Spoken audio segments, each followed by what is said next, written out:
Here's how to install 6mm HardieBacker over a timber floor. So the first thing I'm going to do is spread my adhesive ready for the boards to go on top. The type of adhesive that you must use is a cement powder based. It doesn't have to be flexible. It's purely there as a leveler, void or gap filler. So we're just going to get plenty on.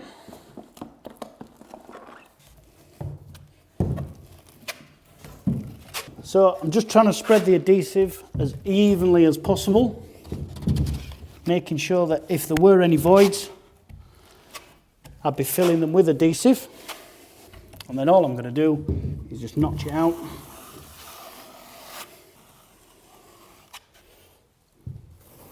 So once the tile adhesive is down, we're just going to take the board slightly away from the edge of each wall, and all we're going to do is drop it down and then just kick it into place.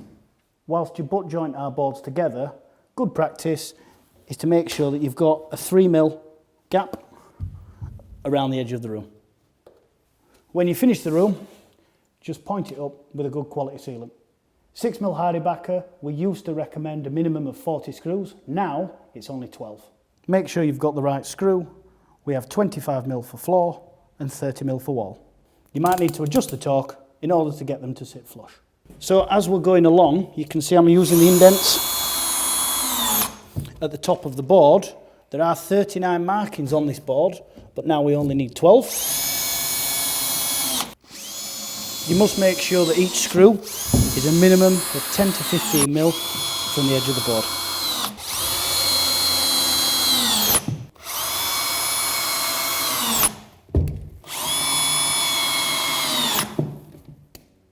Once we've got adhesive under the boards, they're all screwed down. We use an alkaline resistant tape. The reason for the tape is it bonds the boards together rather than having 4 or 5 individual boards. Then we just want a slight bit of adhesive over the tape, and this is just going to help fill the gap and bond it together.